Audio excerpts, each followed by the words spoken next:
The BS Report is a free-flowing conversation that occasionally touches on mature subjects. First of all, This is the BS Report with Bill Simmons. it might be cool, I don't know. And if it's not, I don't care. The BS Report with Bill Simmons. Bill Simmons works for ESPN. He's also named the Sports Guy, and he writes a comical sports column. He must be a popular dude. The BS Report.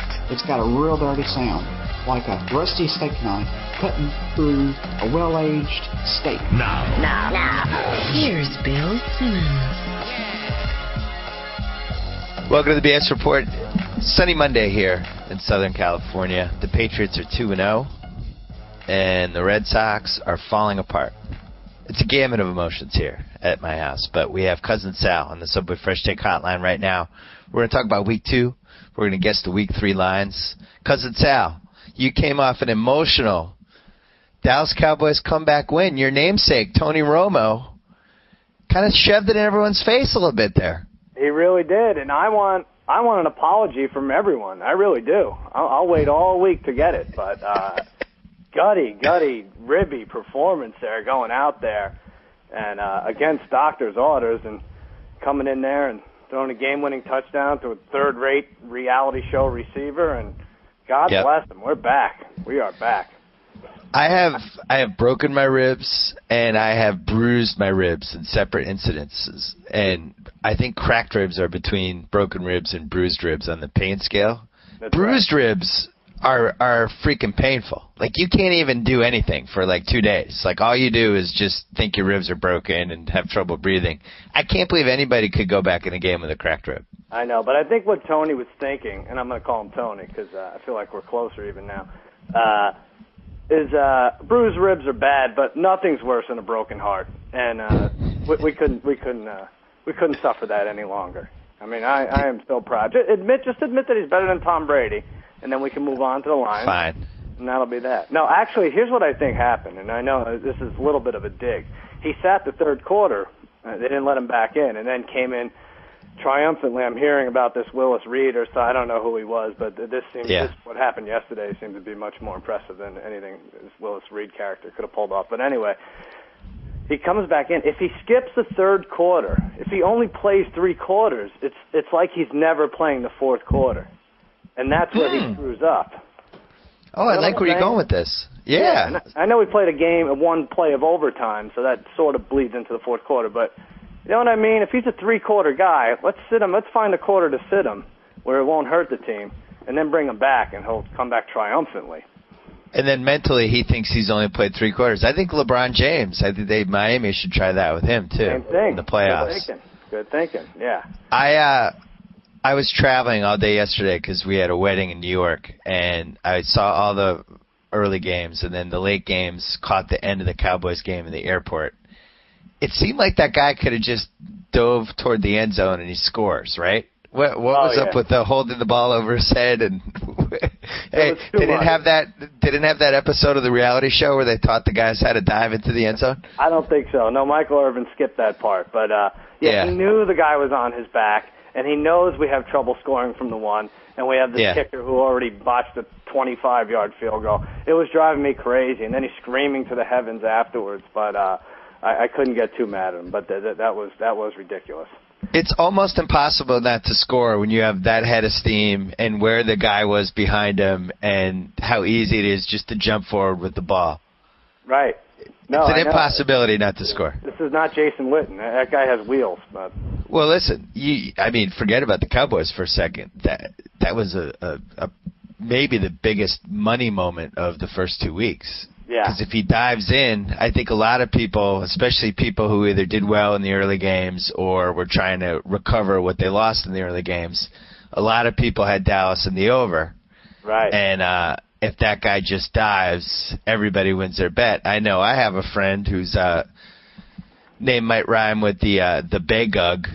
He had Dallas in the over, and you know, he's very, very upset today that guy didn't jump. I think our friend Holly owes a few people some money, but you know what? I don't feel too bad for people who would have won a game in overtime that they shouldn't have normally won anyway. You know what I'm saying? Like, just have. We did we did one of our absurd parlays, and somehow it won fairly easily. We had Mayweather on Saturday night. I feel like we should take like 3 weeks off because this is not going to come so easy. The rest right. Of the year. We had Mayweather, the Packers, the Jets, and the Lions. No Jets. No. Oh. Steelers. Yeah. Oh yeah, I'm sorry. Packers, Steelers, Lions, Mayweather. All four had to just win. Just to win. And it was basically even money. And even when the Packers were down 13-0, I didn't sweat it out. No, I know. I knew Cam Newton would deliver the flying headbutt and then get knocked out by Aaron Rodgers in the fourth round. Quickly, I'd like to talk about that real quick. Yeah. Let's cover that. Let's cover Mayweather, then we'll do the week 3 lines. So it's the fourth round. I think, one of those rounds, like Mayweather landed 9 punches, Ortiz landed 5, but so you maybe give that to Mayweather. I think he won rounds 1 and 3. I think Ortiz won round 2, and then in round 4, I think Ortiz is winning with 12 seconds left, and then he headbutts him, and it wasn't even like a weird, incidental. It was he left his feet to headbutt him. He got excited and launched himself at Mayweather in the corner. It was a stupid move. And then he proceeds. So the referee takes a point away right there. So it's 9-9 at best with 10 seconds left. And then he separates them. And then Ortiz proceeds to he approaches Floyd and kisses him, and then he steps back, and then he hugs him again. And the ref never really made them touch gloves. Other than the third time they went to the middle of the ring to touch gloves, but he really just ended apologizing again. And then Ortiz drops back, and he gets slugged in the jaw with a left cross, and then the follow-up right, and that was it. And the ref's like, all right, I guess I'll count to 10 here, and that's it. But a lot of people, I know we want to blame Floyd Mayweather because he's such a jerk. He really is. But yeah, I don't know when when is time in after a while? When you get to third base with the guy? I mean, he was hugging and kissing him. It was like, all right, already. I think this fight is on. I mean, normally the referee will say, all right, touch gloves, fight. But Cortez didn't do that. But thank God. Yeah. I saw it on YouTube the next day. I just kept reloading Floyd Ortiz on YouTube, waiting for somebody to put it up for that 4-minute period when it's up, but they haven't taken it down yet. Mm-hmm. And I finally saw it. Ortiz, you got to have your hands up. And plus, from a karma standpoint, that headbutt was one of the dirtiest headbutts, I think. I mean, I always thought the standard was Spider Rico in Rocky 1. Against Balboa, when he just really goes for the headbutt, Rocky gets mad and knocks him out. This was almost as bad as the Spider Rico headbutt. As you said, he left his feet. It wasn't that was kind of accidental. Maybe that was headbutt. This was he's I'm going to butt Floyd in the chin. And I don't know. I felt like he got what was coming to him a little bit. And it was stupid because, like I said, I think a lot of people agree with me. He was winning that round too, and he just he lost his mind a little there. I think the crowd got behind him, and he just he tried everything. But also, he may have wanted out too. He may have hit Mayweather with his best stuff and realized he's just going to pepper me with that right lead, and that's going to be the end. So. This is nice. Now, Mayweather, there may be a rematch. I never saw Mayweather cry for a rematch more than this. Shows him how scared he still is of Pacquiao.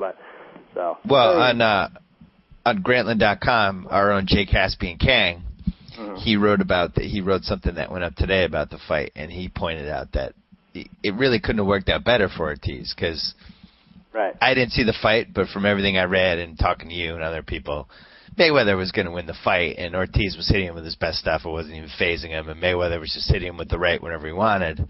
And now you could possibly see a rematch here. So for Ortiz, this was the best-case scenario. Sure. It worked out great. And my favorite part, and we all know about it now afterwards, is in the same breath, while Mayweather is thanking God, he's then nose-to-nose with a 90-year-old man threatening him. Yeah. Yeah. All right, let's forget about that God thing. You don't give me a fair shake, and I'm going to show you up on HBO here. I need to get Larry on the podcast. I'd been looking for any sort of reason to have him on, and I think this is the one. It's pretty good. I couldn't tell. I saw that on YouTube, too. Somebody put that up, and I watched it before it got taken down. I couldn't tell if Larry was he mad? Was he being ironically mad? Or was he so mad he was because he had these weird facial expressions and smiles.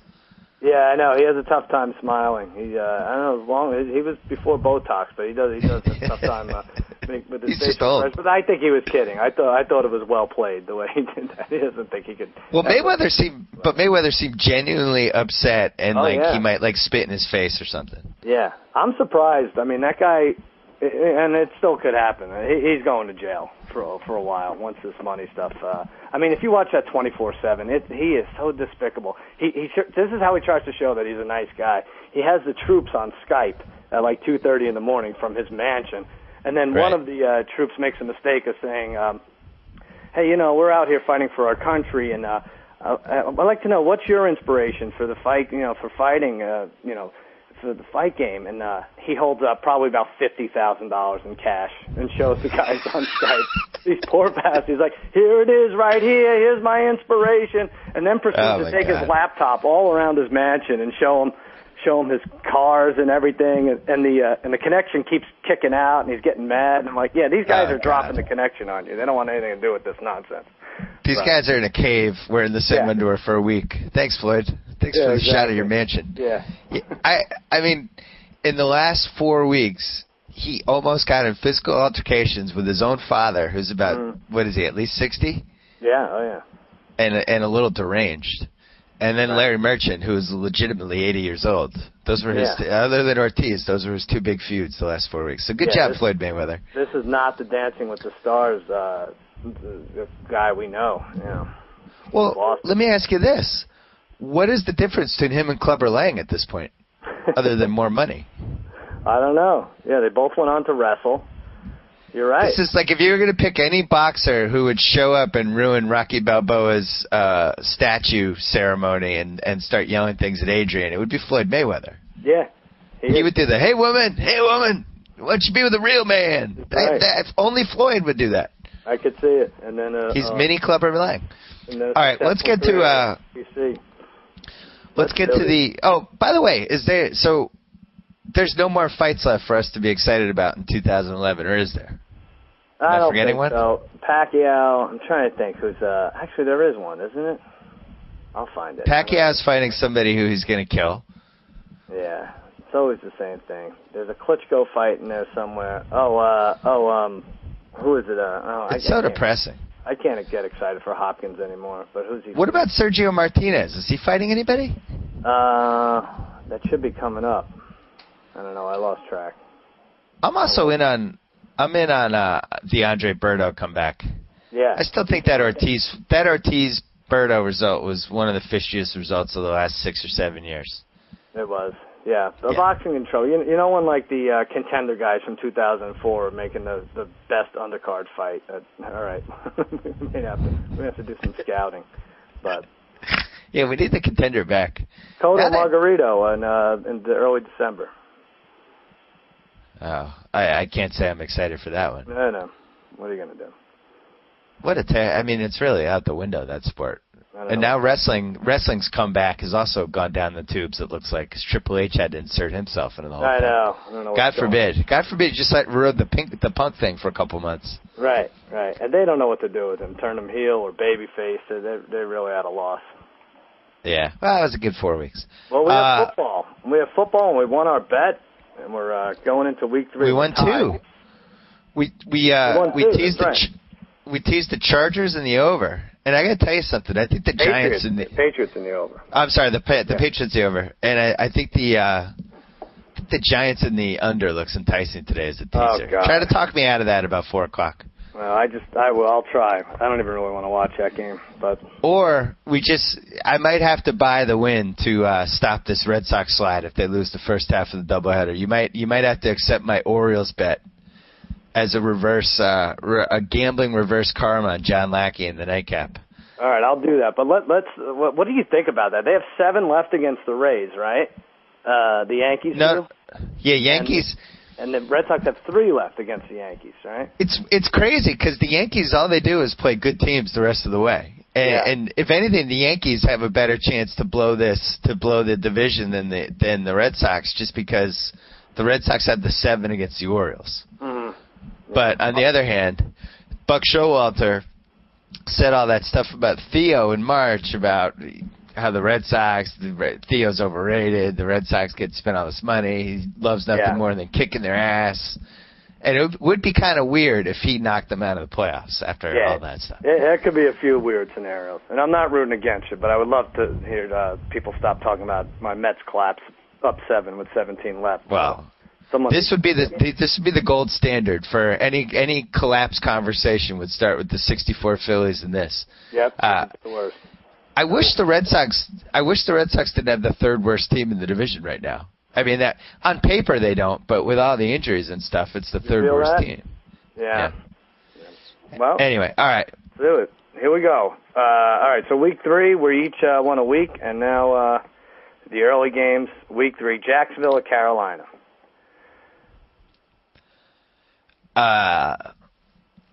Cam Newton's going to be able to throw the ball this year. Boy, he is good. I bid $30 on him in our free agent ad drop process. We do it. Did you get him?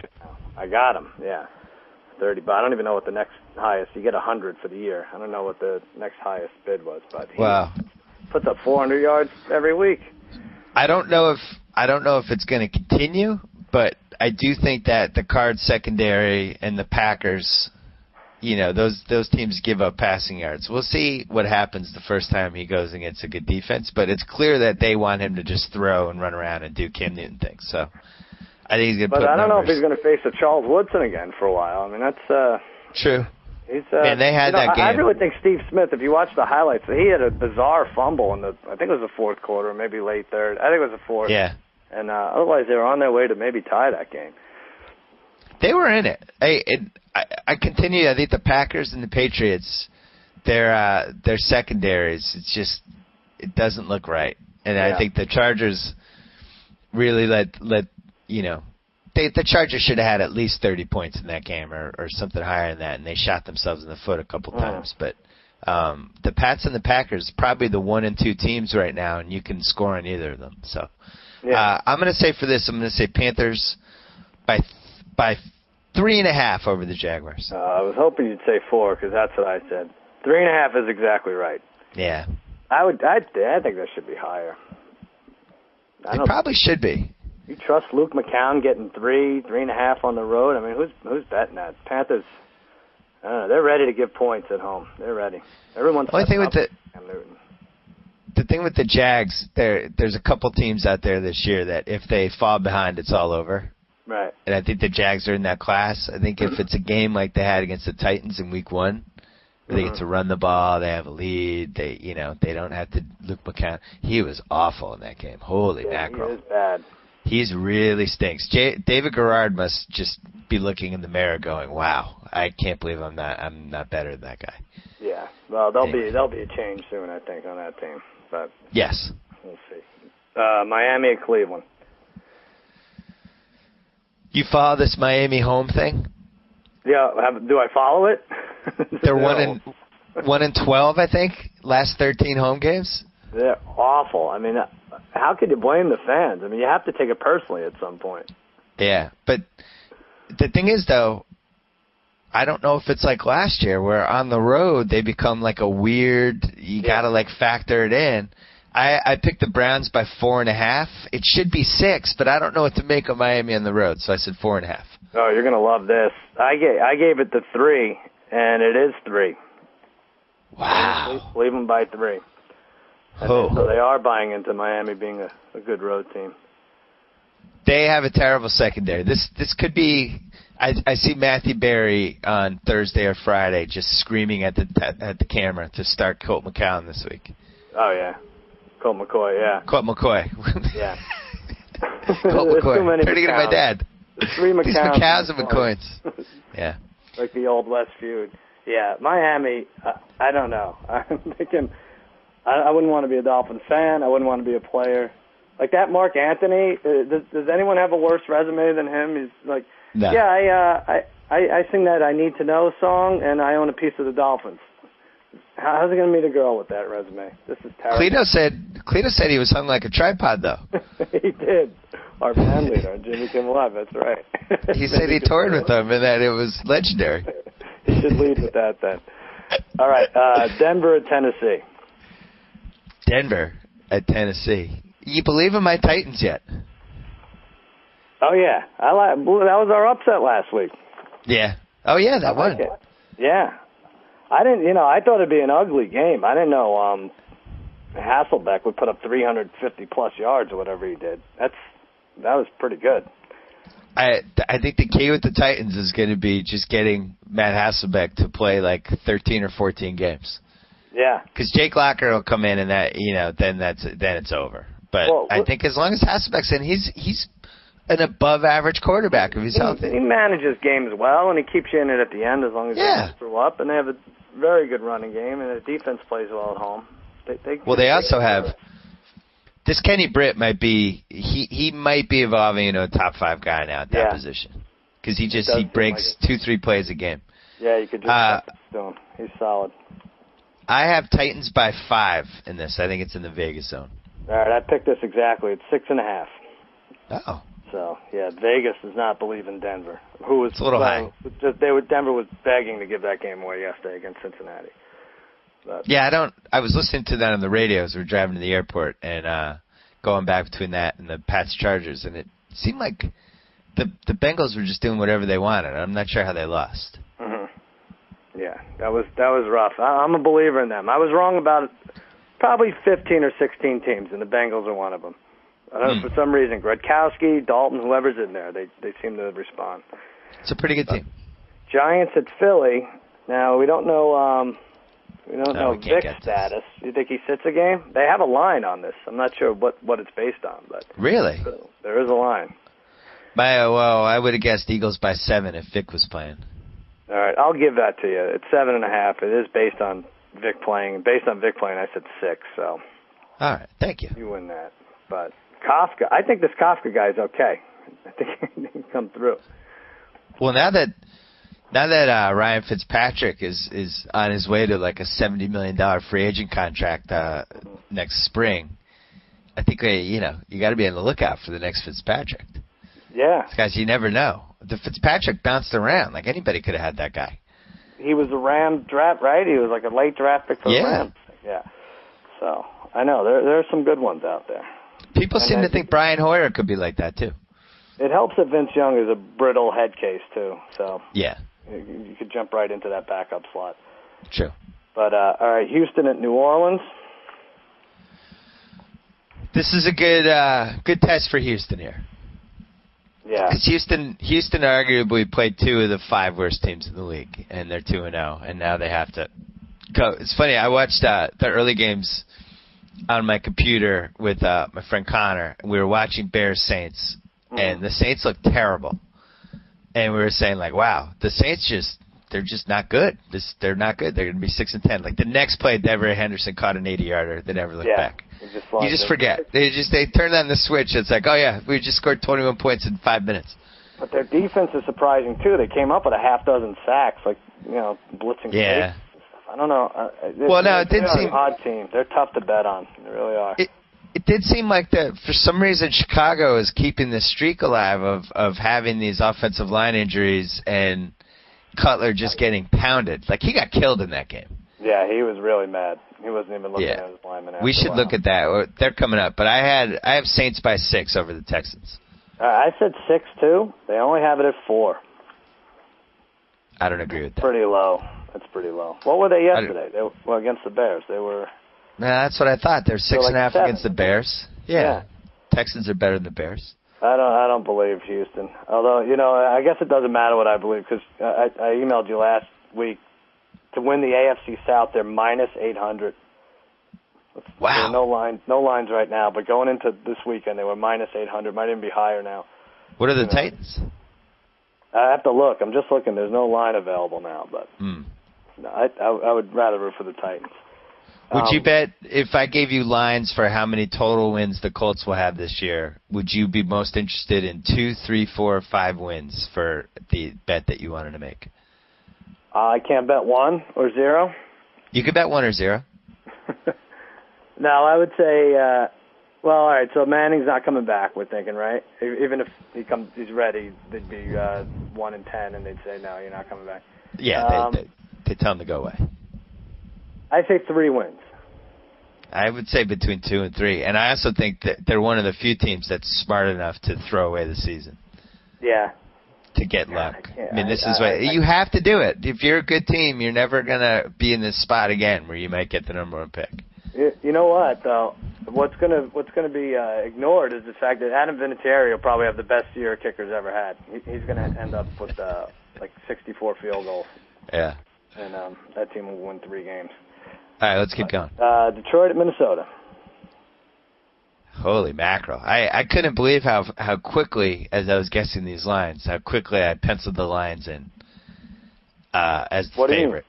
As the favorite. Just like no-brainer, they're the favorite, and it's between 3 and 3.5. And I said, screw it. I think the public's going to be excited. I said Lions by 3.5. You get it. It's 4, and I said 3. Oh, 4. Yep. Yeah. Well, these Vikings are, I mean, and I'm completely wrong about these two teams, too. I thought the Vikings would win 9 games. I thought Detroit would win 7 or 8. But the problem with the Vikes, just no deep ball at all.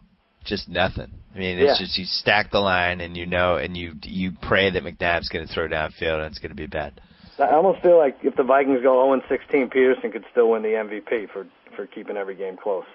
Well, they just paid him, so he's going to play hard the whole year. Yeah, I mean, I just think there were better quarterbacks. I still, am I crazy? I would have gone for Kyle Orton over McNabb. Yeah. At least he throws downfield. I don't know what that was. Yeah, I know. A lot of these guys are very comfortable throwing to the tight ends and the fullbacks, and it's just not enough points at the end of the day. Yeah, he's done. San Francisco at Cincy. What did you think of that Niners team? Because I had our friend who's a Dallas fan, to say the least, was very impressed by their front 7 on defense. That's what he said. Were you impressed by the front 7? It did seem like they could get. Well, they obviously got their own good enough to bust his ribs up, but yeah, we had to move him around in the pocket there a little bit. They make some noise back there, and I don't know, our running game might just be terrible too. I don't know what happened. Felix Jones, I know, is busted up, but we can't get anything going on the ground. Yeah, it's funny that we've already had Felix Jones and Michael Vick injuries. Pretty much everybody who had the injury red flag in the draft, and people overlook the red flag and take the guys anyway. Those guys are starting to go down already. Yeah, right. But you can't say enough of how bad Alex Smith is, I think. No, he's really bad. The Bengals are going to either be favored by 2 or 2.5 in this game, and I said Bengals by 2.5 over the 49ers. All right, you get it. I said 3, and it's only 1. Yep. They're exciting. There's still a sense that the Niners are good. And I don't know why, but that's been the sense for like 3-4 years. People keep waiting for them to put it together, and I just don't see it. Let's try to keep track of this. NFC West teams going on the road. How about NFC West teams not playing an NFC West team? Yeah, that's true too. Just out of that could be like a 250 winning percentage. Arizona lost at Washington, but they covered. Seattle got demolished by Pittsburgh. Is there another one? I guess the Rams tonight. We'll see. But yeah, I'm not taking the Niners here. I like the Bengals as well. Let's keep New England at Buffalo. Man, we know who America's going to be rooting for in this game. Who's that? Buffalo Bills? The Bills of Buffalo, yeah. Yeah. This line, what? What do you think? Well, this line's either 7 or 7.5, and I said 7.5. Oh, it's higher than that. I said 10, and it's 9.5. Really? Yeah, but they're not stopped on offense. Brady puts up 450 a game. Here's the problem. Not Here's cold the problem. I had the Packers in the Super Contest yesterday, giving 9.5 to the Panthers. And the problem when you're giving these high lines, when you have a team that can be thrown on, is the cheap touchdown. I mean, the Packers went up by 14 with like 2 minutes left. Cam Newton went right down and got the cheap touchdown on him. So if the Bills are within 14 in the last 2 minutes, they're going to cover. I know, I understand. But you have the biggest a-hole coach in the league who loves to throw in the fourth quarter with under 2 minutes left if he's up 10 or 20 or 40 or down 3, you know? So yeah. I think that line should be lower. I don't think the Bills are bad. No, I don't either. They either. scored 35 points in the second half yesterday. Yeah. Where is Joe Meade this week? He's not here? He ran from you? He was so stunned that the Bills went 2-0 that he took a week off. That was it? Yeah, that I was it. wanted to broker a wager where maybe if the Patriots win, he has to compliment you. He cried happily for 3 to 4 hours, and his body was so drained that he had to take the week off. Yeah, well, listen, the numbers are on your side. You have a 700-pound man who can make one-handed interceptions, and you have 2 99-yard drives in the first 6 quarters this year. Do you think the Seahawks have 2 99-yard drives in their franchise history? The tight end combo, it's really unprecedented. I'm trying to think of any situation in the history of football where a team had 2 tight ends who could do all the things that those guys can do. I want to talk to you about that. Sets up the whole team. Because I have Hernandez and Gronkowski in our fantasy league, and right. I have a headache every week. You handcuffed them. I decided I played the wrong one both weeks. So I mean, not that there's a bad one out of the 2, but yeah, but you know what though? I think they're both in the top 20 for receiving yards. Mm-hmm. They're the top 2 tight ends in the league. Like that's. I think the move would be to trade one of them. I want to trade both. Let someone else deal with this headache. But you're getting the same points each week from one of them. They go for 80 yards and a touchdown every week. That's true. All right, so you're up 5-4. We're heading into the afternoon games, and it's Baltimore at St. Louis. St. Louis plays tonight, so it can't be what Baltimore was yesterday. Quickly, out of those early games, I like Saints-Texans, and I like Pats-Bills. Those are 2, I mean, unless the Pats just blow them out, but those are 2 half-decent games to watch, I feel like. Oh, just as far as good games? Not betting? Yeah. Yeah, those are Saints-Texans I'm excited for. Those are 2 good games. I like those. All right. What do we got for late? Be a night game. Baltimore, St. Louis. St. Louis is home. I don't know. Another tough game for them. I can't believe we bet them to win the division. This is we bet bad. them to come third in the division. I really like that. It'd be a good hedge. Just remember when you're stressing out about it that 7 wins is going to win the division. Yeah. Ravens. I have Ravens by 4 over the Rams. You hit it exactly. I said 5.5. I thought it'd be similar to Ravens at Titans, although they didn't look good there. So. You know, it'd be tough to have Joe Flacco as your quarterback. Yeah. That's a gamut of emotions quarterback. 1 week you feel great. Next week he can't do anything. He looks terrified. He's strange. I don't get it, really. I don't get it. They should be scoring points. I agree. Jets at Oakland. Jets at Oakland. I'm going to hit this one exact. Jets by 3. You didn't get it. We're both going to share this one. I said 4. It's 3.5. Oh. Yeah. It's a good one. I like this as my upset. I like the Raiders in general, and I think they wore out in the second half of that game because they played the late game Monday night, and I think they ran out of steam. East Coast early game. The only thing with them is they got to stop giving away the 10 penalties a game in crucial spots. Yeah, it's not good. But I like their talent, though. That receiver they brought in, he'll go for $30 in our fantasy auction this week. Oh, yeah. Denarius Moore, that guy's legit. Yeah, he's solid. Yeah, he has to be. I mean, they were down to, him and Schillens, right? And Hay was out, man. I bet a little on, I didn't tell you this because it was just a stupid theory, but I bet a little on the Bills in the first half, thinking the thing we both liked, like the Raiders are on a short week, they're flying cross country. Yeah. They're going to be tired, but is that true? You think they get more tired in the second half? I thought they get, they're out of it, when it kicks off. Well, something happened to them in that second half. Yeah. So. They were exhausted. All right. I don't know. Hey, I know you have some pull at ESPN. I have a request. Can you get in Chris Berman's ear and ask him to do that Heidi Bowl tribute thing? I'll ask. I'll see if he'll do it. It's so solid every year. I get a kick out of it. I'll do it. All right, Kansas City at San Diego. I think this is our biggest line of the year. Chargers by 15. Okay. It's 14.5. I said 18. Why should this be lower than 20 or 18? It'll get there. Don't worry. 89-10 in 2 weeks. Come on. Were you The Chargers Were you are pissed off. They get a piece of this now. They're loving it. North Turner's salivating into Gatorade buckets. Were you watching football with our friend Randy yesterday? Yeah. What was his reaction? What was his reaction to Jamal Charles torn ACL, who's on his football? He put his head in his hands and then came up for air about 10 seconds later, and then chugged basically a half pitcher of Mountain Dew. So. Oh boy. Yeah, that's tough. He needed a sugar insert. So. Well, ironically, he got Ben Tate for like $2 very late. So maybe he got the next rushing title guy. I think this should be higher. I really do. I think anytime the Detroit Lions mascot takes out your best players, you should automatically be a 20-point underdog the next week. Yeah, I got to say, as long as this is under 17, not only am I laying the points, but I'm probably taking the Chargers in the Super Contest. Well, let's put them on a super teaser for sure. Yeah, okay. You got it, buddy. Quarter, that's done. Arizona at Seattle. Oof. Can we skip this? Can we just skip this game? I mean, when we're on our deathbeds, we're going to say, oh, I wish I had just had that time back we spent discussing the NFC West games. All right. I'm going to go very quick. Cards by 3.5. Good. I said 3, and it's 3. So I get it. Okay, keep going. All right. Atlanta at Tampa Bay.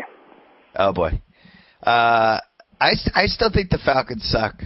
I think that was a fluke win. I was watching it on the airplane on the choppy wireless, and if Vic doesn't get knocked out of that game, I think the Eagles win by 10 points. Vic is in 90% that they win, I would say, yes. I'd say. And Matt Ryan didn't have great numbers when he could have. No. I think that was a weird game. If you play that game 10 times, a couple of turnovers were weird. Look, the Patriots have won their share of stupid games like that over the years, but that was a really weird game. I'm going to say Falcons by 2.5. I believe in my man Josh Freeman. All right. I'm saying Atlanta by 1, so I get it, I guess, because I said Atlanta by 2. Does that make sense? Yeah. Yeah, you get it. Yeah, I don't know about that. But, yeah, you were very excited about Josh Freeman last night. You called me during the Emmys. Which is weird. I was like, oh, wow, I went the whole night without getting a call. And then, let me hear. I'll play it for you. All right. Cousin Sal, sports guy here, all alone, dipping an oven crisp chicken Subway sub into a pitcher of apricot brandy, watching the Emmys. And they just gave a trophy to another obese woman. Looks like she could play nose tackle for the Kansas City Chiefs. Anyway, I'm just telling you right now, if after today's performance, my buttercup, twinkle toes, honey knees Josh Freeman doesn't win an Emmy for leading man in a dramatic sports event, I'm going to personally write an angry letter to the president of Hollywood. And I'll do it, too. I mean, what else does this guy need to do? He brought the Bucs back from a 17-point deficit, 22 completions, 243 yards, 1 touchdown, and 1 loyal and devoted boyfriend. That's me, the sports guy. I like to call Josh Freeman Goose because whenever I watch him on TV, he gives me goose pimples all over my arms and some bizarre areas in my genitalia. And as the great Boston-born and bred band New Kids on the Block always said, everybody's always talking about who's on top. Don't cross our path because you're going to get stopped. We ain't going to give anybody any slack. And if you try to keep us down, we're going to come right back. We're hanging tough. Hanging tough. All right, I'll stop now. Sports guy and Joshua Cakes together forever. Over and out. Mailbag. I don't know how I made that call from the airplane because I'm positive I was in the air last night. Really? Maybe I made it from with that airplane phone. I got tired or something. That is bizarre. You probably went in the cockpit and said, I need to get this done. That might have been what happened. Wow. All right, who do we have left? By the way, let me just say, if anyone out there has an idea for a subject matter for drunk Bill Simmons call, forward it along because drunk Bill Simmons is rapidly running out of original material. All right, yeah. All right, we'll pass that along to the readers. Green Bay at Chicago. Let me just say, you have 8, I have 7 here. I think I'm going to have a big week for picking games in general. All right. Just because I like the feel of this week. I like the way this is lined up. I'm going to say Packers by 3.5 for this one. Let me see if this changed. Yeah, all right. Now I went higher. That was dumb of me. I said 5.5, and it's exactly 3.5. I like it. I like the Packers.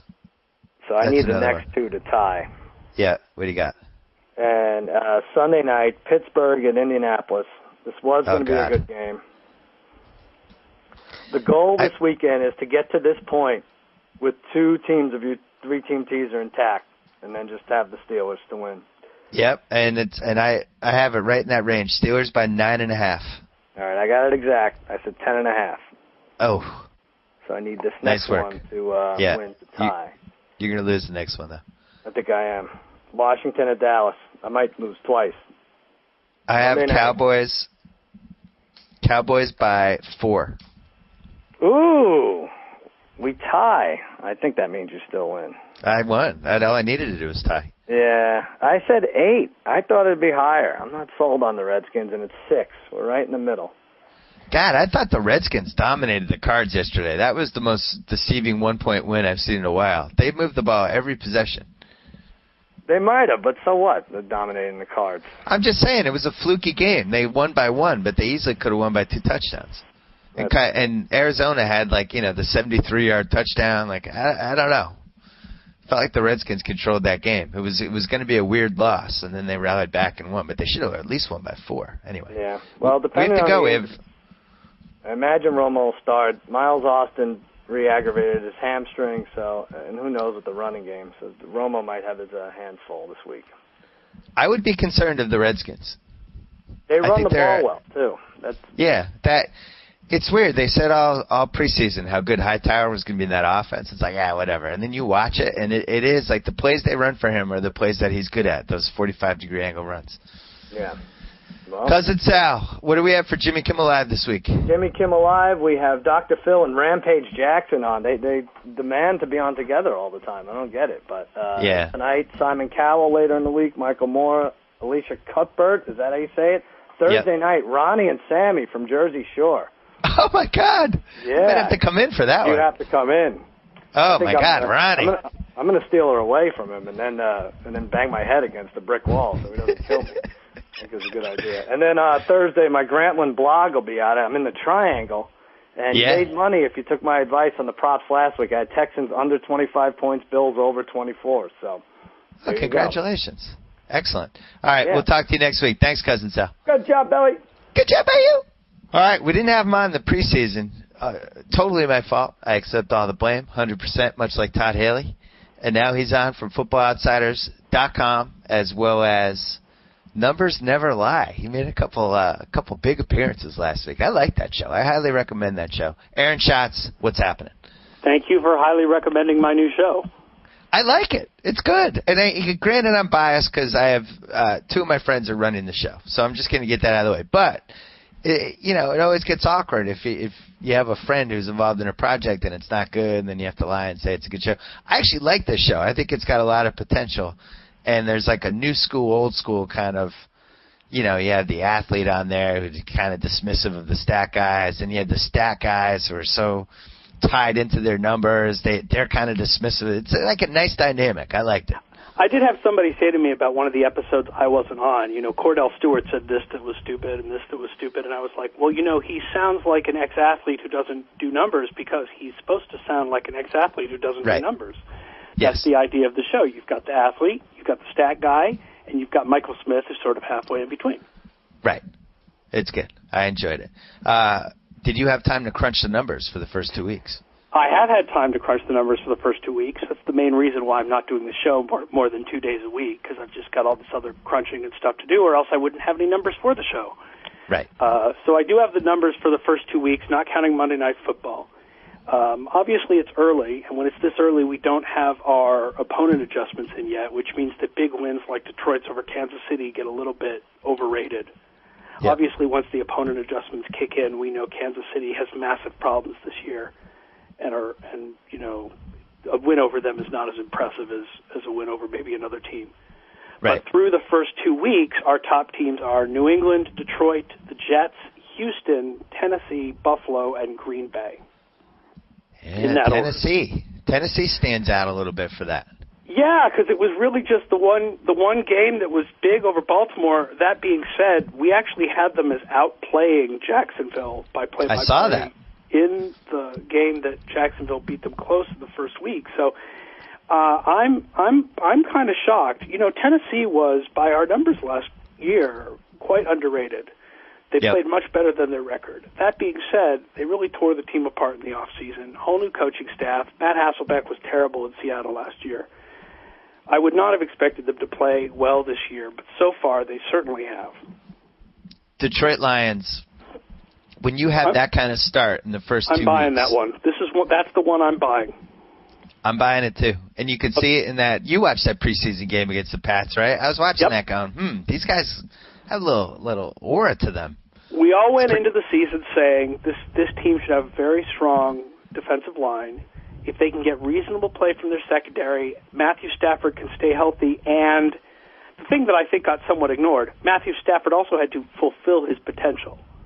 I mean, Matthew Stafford has never played up to his draft position or what people think they're going to get out of him. The fact is his performance in the NFL so far up until this year, even when he was healthy, was not that great. But it certainly has been very good in the first two games. Now, let's see them do it against a harder opponent. Kansas City's defense has really fallen through the floor. I mean, we know about all the offensive injuries they've had that explains why they're having so much trouble on offense, but I don't know what explains how much their defense has been awful this year. Yeah, Eric Berry couldn't possibly mean that much. Oh, sorry. I know he means a lot. Injury. He means a lot, but he was there for most of the first game, and they still gave up all those points, right? And they still have Tom Bali, and they still have Flowers, they still have Carr, and I know they replaced Berry with Savvy Piscitelli, but it can't possibly be this much failure. Well, the Lions are interesting because they didn't even really play that well against Tampa and won that game pretty convincingly. And that was a good omen for what you thought maybe where their season was going. Then they killed the Chiefs, which is exactly what you're supposed to do in week 2 if you're a possible contender. And now, this is another game they should win. They got Minnesota in week 3. Although I will say that by our numbers, Minnesota may be better than people. They're the highest rated 0-2 team after 2 weeks. I would buy that. They have a couple flaws though. That the downfield. I didn't see them go downfield at all in that game. Well, not only is there, I guess, a question at this point about whether McNabb still has it, they don't really have downfield receivers. Berrien's not what he was a few years ago. Harvin's more of a short, bubble screeny type guy. Yep. They don't really have those deep receivers, and they don't have an offensive line that can keep McNabb upright long enough to get the ball downfield. Whereas the Raiders seem to be growing these receivers in their backyard. They do like speed. They like speed, and for a long time they took these speedy guys who couldn't catch the ball. Now in 2 years they've managed to find 2 of them who can, between Jacoby Ford and now Denarius Moore. So Denarius Moore and Jacoby Ford make up for the ridiculous Darius Hayward-Bay pick from a couple years ago. Yes. That was impressive by Buffalo to come back yesterday. 35 points in one half? Buffalo's got me in an interesting place. I felt that people really were overexcited about their win over Kansas City in the first week. People do have a tendency to get overexcited about wins in the first week. Obviously, we now know Kansas City has some serious problems. That being said, this was impressive for them to come back like this. And the fact is, even in our preseason projections, we had Buffalo's average projection at 7-9. It's just that in general, in the last few years, Buffalo's been so boring that even at 7-9, you didn't think they would actually be good. 7-9 means there's a chance they'll go 5-11, there's a chance they'll go 9-7, but no one thought they would go 9-7. The one thing I think we can say about the 2011 Buffalo Bills, though, is that they are definitely no longer boring. I agree. And what about Fitzpatrick? From what his sample size was last year and even the year before when he had some emergency starts, all that stuff, was there anything that indicated that this was a guy that might sign a $60 million contract at some point in his life? No, I mean, he played well in the first half of last year, but he slowed down again at the end of the year. I'm still hesitant about the Fitzpatrick thing. This is a guy who's 29 years old, and he had never shown until the first half of last year that he was good enough to be an NFL starter. He slowed down after that first half. In the last 5 games, it was 55% with 5 touchdowns and 6 interceptions. I would be a little scared to sign him to the long-term deal, to be perfectly honest. I know their offense looks really good right now, but not against two really strong defenses, and they're not going to play a strong defense this week either. They're going to play the Patriots. Right. And that's not a strong defense. That's going to be a massive shootout between the two offenses. Let's talk about that, because I would be hesitant to sign Fitzpatrick to the big deal. Yeah, let's see him do it for a few more weeks. I do feel like their running game, C.J. Spiller is kind of at least a little bit closer to what they thought they were getting. And now you have, I thought it was impressive, Fred Jackson and C.J. Spiller, like two guys that you're kind of always watching when they're on the field, and maybe that'll unleash them. Well, Fred Jackson's always been good. Right. And but there are with some, C.J. they Spiller have managed now, to develop some receivers with later round picks. Nelson, the slot guy, and Stevie Johnson, and I mean, I certainly never thought they were going to go 4-12 likely this year. I don't think they're going to end up going 10-6 either. I think what we've seen is they may be the good bad team. Yes. Right? You like to always talk about the good bad team, the team that can easily put away the other bad teams, but will struggle against good teams. Now we'll see what happens this week, but I think Buffalo may be the good bad team this year. And I think the Bengals are another candidate for that, even though they didn't take care of business yesterday. The rookie quarterbacks, Andy Dalton had a good game. Cam Newton obviously has put up blows everyone's numbers. mind. No one expected this. It's funny though. I was looking at these guys that start right away when they're rookies, like Flacco, Roethlisberger, Sanchez. If you look at their game logs from the rookie year, because the tendency is to think, oh, these guys are going to throw in the fire, it's going to be a disaster. They're actually not that bad for the first few weeks. The numbers aren't bad, and then it seems like around week 5, week 6, that's when you might see like the 4-interception disaster. Well, there's a couple of things going on here. Yeah. The first is the teams do have a tendency to run more when they have rookie quarterbacks to try to protect them. And what's sort of interesting is that Carolina, a team that's known for running, hasn't necessarily run the ball quite as much as you might expect. Newton's been throwing it like crazy. Yep. The other is that we just happen to have, in the last couple of years, a couple of really good rookie quarterbacks. Ryan, Flacco, Roethlisberger have been much better than your average rookie quarterbacks. A lot of rookie quarterbacks are more like, Cade McNown, Achilles Smith, even like what Donovan McNabb was like as a rookie. So it just so happens that we've had some pretty good rookie quarterbacks in the last couple of years, and it looks like we're going to be throwing Newton into that same category. Well, what about Dalton? We'll have to see. Certainly he's not putting up the huge numbers that Newton is putting up. Now, what's interesting is in the Football Outsiders rookie projection system, the Lewin career forecast, Dalton was the best projected guy, and Newton was the worst projected guy, primarily because of experience. Yeah.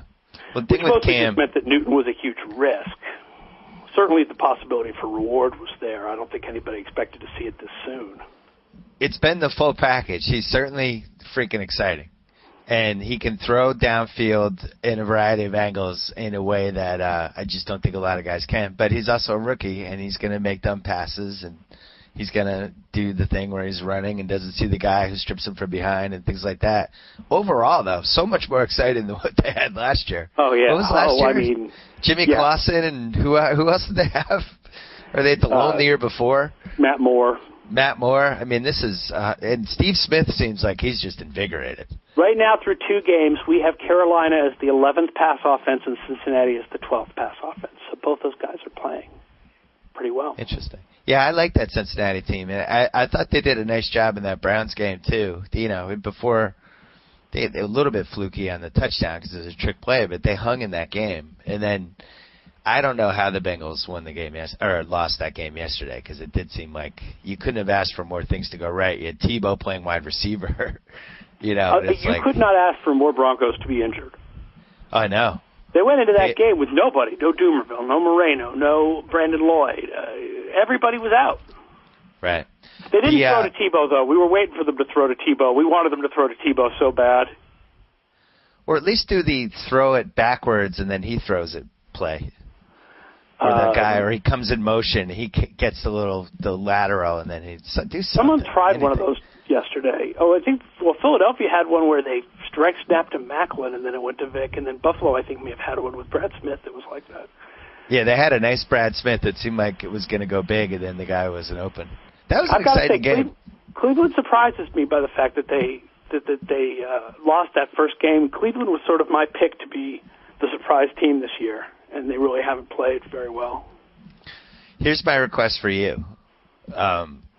You know, as I have these weird statistical requests for you to try to figure out. This Peyton Manning thing. I mean, the Colts really, they might go 2-14 here. This could be an 8-game swing, I guess, just by removing one guy from the roster. When the Pats lost Brady in 2007 and 2008, you know, they almost made the playoffs, but it was a five-loss drop. It's funny to hear people say, "Oh, when the Pats lost Brady, it didn't have an effect like this." Well, they won 5 less games. So here's the thing, and this is a non-statistical way to put it, but you can replace Tom Brady with an inferior version of Tom Brady. You can't replace Peyton Manning with an inferior version of Peyton Manning because there's no such thing as an inferior version of Peyton Manning. Because he's their offensive coordinator. Because of the way that the offense, because of the way they've used the no-huddle, because of his ability to get the ball away, has completely covered up their holes in the offensive line. Yeah. There is no, even Eli Manning is not an inferior version of Peyton Manning. He's actually more of an inferior version of Tom Brady. Not as inferior as Matt Castle, but there's nothing like Peyton Manning. And so you take him out, and everything about that team falls apart. The offensive line holes are suddenly shown. The fact that Pierre Garçon is not as good as the receivers they've had in the past is suddenly shown. The fact that the defense is entirely built to play with the lead is suddenly shown. Right.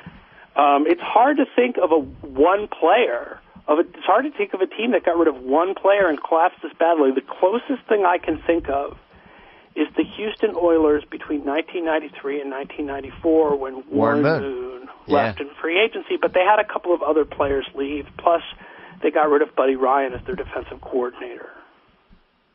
This feels like something you need to put your minions on. I don't think there's ever been a situation where one player has meant this much. I'm sure something in like the 1960s happened that we don't remember. Well, when Bart Starr left the Packers, I think they dipped to like 5-7 or something. I think that was back in the 12-game seasons.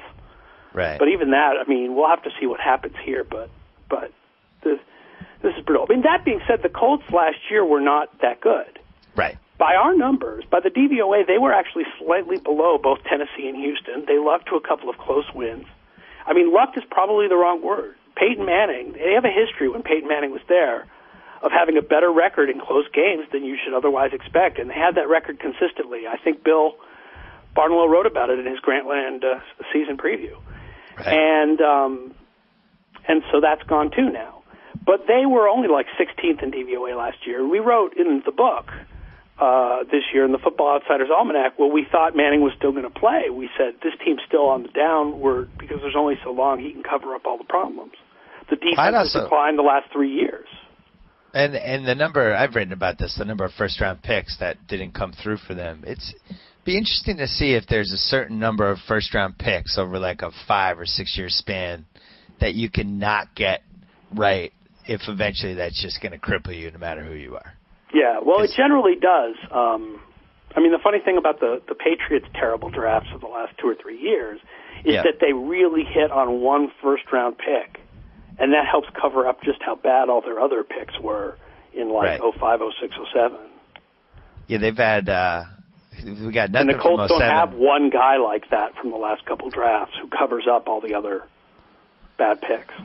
The Pats also, you know, Welker, obviously that was a second rounder, I think. It was like the 40th they traded pick. For him, yeah. Yeah. And then I always forget they had the Spygate pick. It would have been number 32 that year. That actually, with the way the draft works, that probably would have been a nice pick, and they would have traded down and probably picked up the 40th pick and another second rounder 2 years later or whatever, you know, typical stuff they do. But Gerard Mayo covers up, from those couple of drafts, covers up a lot of bad picks, and the Colts don't have one guy like that who covers up the bad picks of their last 3 or 4 drafts. They've got a couple of second-rounder type guys who've been good, like Pat Angerer, but... Well, and also, you look at the Gronkowski-Hernandez combo, and that's arguably... right. Well, the bad drafts for the Patriots ended in 09. 2010 was a motherload. Holy I mean, ended in 2010, somewhat in 09, and then, in 2010. That's a great draft. But the Colts need a draft like that at this point to help if they're going to... If Manning... Let's assume Manning comes back, he's healthy, and he plays another 4 years. The Colts need a killer draft to rebuild this team around him to give him what he needs to try to win another title. And that They could need be Terrell one of the, Davis. well, that could be one of the most fascinating offseason subplots ever. If they somehow got this number one pick, and you're they in a had to situation, figure out whether they were going to either sit Luck for 2 years and get Manning to agree to retire after 2 years, or trade Manning, or trade the pick. Or, I mean, I think the move, if you really feel like Manning's got 4 or 5 years left, is you trade the pick and you just totally replenish all the drafts that you screwed up the last couple of years. And right. You say, the problem give is, me a mother would the guys you take with those picks be good fast enough to be able to help Manning before Manning really went into decline? Right. My personal take is I don't like that. Necks and backs scare the hell out of me. I think Manning's had a long career. He's taken a lot of hits. And I just think it's super risky, man. You know, you look at what the Spurs had in 97. They added Duncan. Robinson was never really the same starting in the late 90s, but they were able to play them together. In this case, you can't. Right. You can only have one quarterback. So I think that would be really fascinating if they ended up with Luck. And now, you know, who knows with Luck? Maybe Luck won't be as good this year as he was last year, and people won't be as excited about it. Well, so far he is. Have you ever seen a situation like this with the Patriots with these two tight ends? These are the two guys leading all tight ends in receiving right now. The Patriots have the 1 and 2 guys. I don't think, I'm trying to think back in the past to great tight ends of the past. I don't think you've ever had a team where the two tight ends were so featured. The closest I could think of is the Green Bay Packers in 96, but even that was more that they kept having wide receivers get injured, and so different wide receivers would lead the teaming in receiving each week. It wasn't really that the tight ends were such a huge part of their receiving game. Right. So I don't know if there's ever had a team with the two tight end sets where the two tight ends were so important in the receiving. Usually when you have two tight end sets, you know, they block a bit more. Or they're both receivers like they are with Washington, but they're a little bit more minor receivers than the guys with New England are. I don't think there has been anything like this before. It's pretty interesting. There won't be the next few weeks either. And also, you know, the way this because Aaron Hernandez is going to be out for a couple weeks now. Definitely? Yeah, it was sprained MCL. Oh. Young from the Globe says 1 to 2 weeks. Other people, Tom Curran said it might be 3 to 4. I was really enjoying the double tight end offense. Now you're going to have to enjoy the double Gronkowski offense. I will enjoy that. I do think they need to put the initials on the jerseys, though. I miss that. I do miss the initials on the jersey, although that would have led to the year when they had Kyle Brady. Tom Brady's jersey would have said T. Brady. That would have been odd. Or they could do the Youngbloods, where they just have the full names over the. I always wanted the Colts to pick up Daniel Manning for that reason. Peyton Manning's like, really? I have to put the P on my jersey? My brother from another mother. Anything else these first 2 weeks that has blown you away? I think we should, as long as we've talked to the Patriots and we've talked to the Bills, we should give kudos to the Jets, who've also been really good. As long as we're doing the AFC East, we should not make the Jets fans think we're forgetting them, because I have the Jets as the third best team so far, best defense in the Dave ratings, which are the ones where we combine the ratings so far this year with the preseason projections. It gives you a more accurate view of how good teams are. Like, we know Pittsburgh's not as bad as they were in Week 1, for example. Right. But in those ratings, the Jets are second. That's the biggest reason for pessimism for Buffalo, is that they're still stuck in a division with 2-0 teams that are better than they are. There's only 4 teams in the AFC that are 2-0, and 3 of them are in the AFC East. Do all these numbers through 2 weeks look to you the same like they do other seasons? Because, you know, post-lockout, not a huge training camp. Well, the offenses are higher. Yeah? I mean, the offenses are as high as they've ever been. Last year was as high as they've ever been, and they're even higher this year. It's the offensive environment of the league is just crazy insane at this point. It's never been this high. And what about the kickoff rule? How has that affected things, if any? Oh, it's hard to tell after 2 weeks, numbers-wise. I mean, obviously there's more touchbacks, but like, for example, you know, my ratings are all based on comparisons to average. Well, I have no clue what average is after 2 weeks for kickoffs.